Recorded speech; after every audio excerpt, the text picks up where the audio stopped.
A Lei Maria da Penha, chegando a 13 anos, né? Vai completar 13 anos. Então, eu gostaria de começar, dando boa tarde, agradecendo a sua presença, doutora Ellen, para analisarmos com relação a essa lei. Ela realmente atendeu, está atendendo, ela traz coisas positivas na questão da violência contra a mulher nesse período de quase 13 anos? Primeiramente, boa tarde a todos, boa tarde ao senhor, agradecemos pelo convite. Prazer é nosso. Sim, essa lei, ela respalda a mulher em todos os casos de violência doméstica e tem sim as medidas protetivas que visam coibir, né, o agente agressor. Então tiveram bastante resultados positivos. Então houve avanço realmente, sim, né? Sim. Então a gente analisa há quase 13 anos que houve um período em que se propôs a endurecer um pouco mais. Acho que recentemente, né? Houve já essa aprovação de endurecer um pouquinho mais essa lei?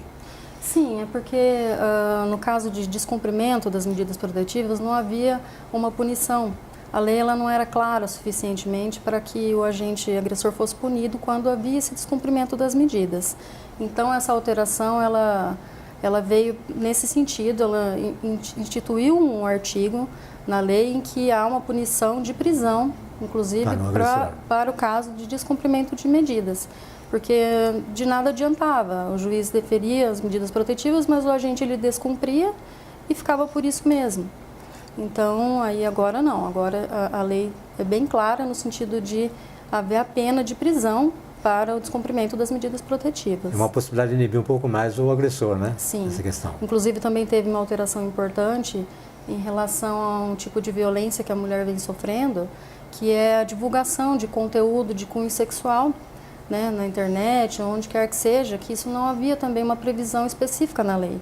Então, também veio uma alteração nesse sentido, de que se houver uma divulgação de fotos íntimas, vídeos, também é uma forma de violência que a lei protege a mulher. Certo. A gente, quando fala de violência contra a mulher, já se restringe para a gente, no entendimento da gente, apenas a agressão.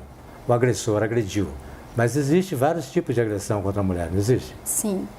Realmente, a maioria das pessoas pensam em agressão física somente, mas não.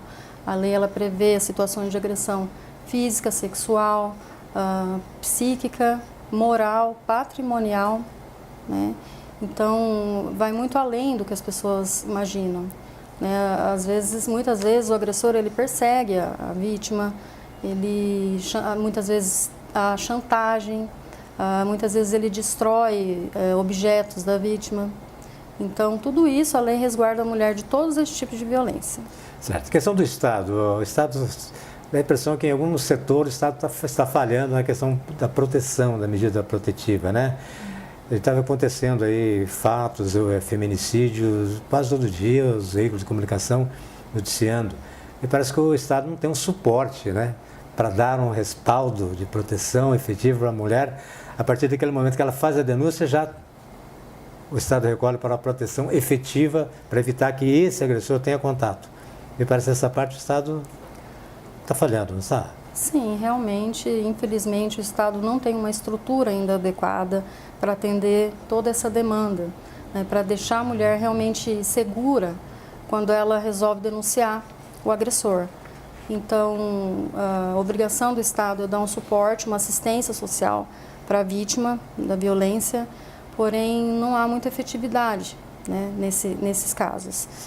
A mulher encontra uma dificuldade em permanecer nesses abrigos.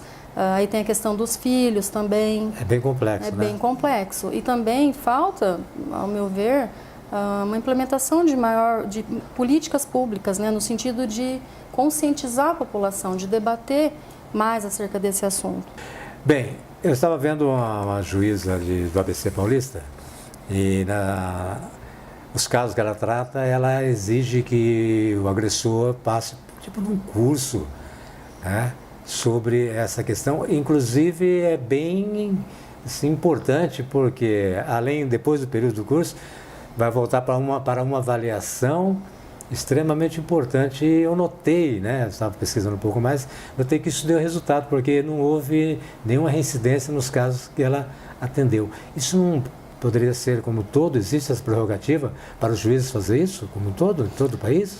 Sim, existe algo específico na lei em relação ao acompanhamento também para o agressor, né? Então, um acompanhamento psicológico e para que ele também, antes de voltar ao convívio ali familiar, ele passe por uma avaliação psicológica bem importante. Mas não é uma obrigatoriedade, né, por parte do juiz. Ah, não é um...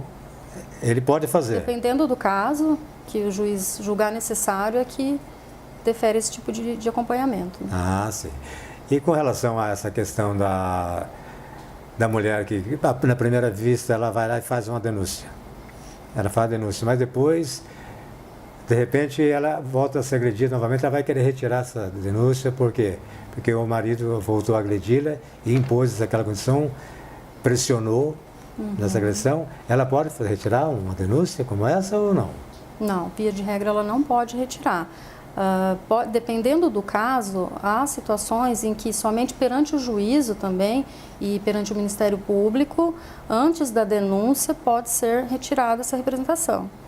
Mas são casos bem específicos, né, e com a oitiva do Ministério Público e do juiz. Agora, via de regra, não é mais possível que volte atrás, justamente por essa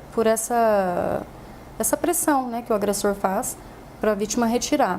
Então, entende-se que esse processo tem uma natureza de ação pública, incondicionada, então daí cabe ao Ministério Público dar sequência na ação. Via de regra, infelizmente o agressor ele volta a agredir, né? Então, por isso que as ações elas continuam no seu curso normal, né? Agora, em relação às medidas protetivas, se o juiz, juntamente com o Ministério Público, entenderem que não há mais a necessidade, aí essas medidas são suspensas. São suspensas. Sim. Se houvesse realmente uma punição efetiva e que resguardasse as mulheres de voltar a serem agredidas novamente, a doutora acredita que haveria bem mais denúncias de agressão? Com certeza.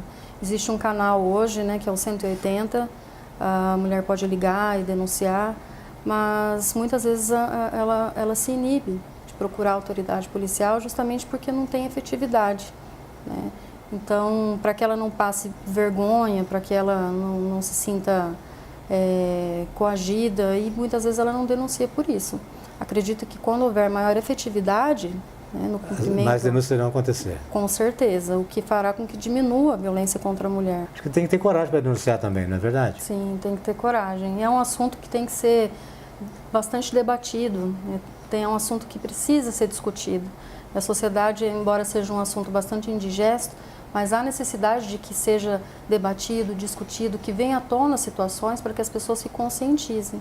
A gente tem se deparado diariamente com feminicídios e muitas vezes isso ocorre após inúmeras agressões. Então, em muitos casos já houve a medida protetiva, inclusive, né? Em muitos casos, sim. Então é um assunto que precisa ser debatido, discutido, né? Embora não seja indigesto, mas precisamos nos conscientizar, até mesmo na forma de criação dos nossos filhos, meninos e meninas, para que seja quebrado esse paradigma de que mulheres têm um sexo frágil e meninos têm uma força maior, para que a mulher seja vista de uma forma diferente pela sociedade. Então, até mesmo essa mudança é extremamente necessária. Vamos esperar que nossas autoridades consigam avançar um pouco mais nessa questão, né? Sim. Acho que isso é importante. Muito importante. Obrigado pela participação. Eu que agradeço.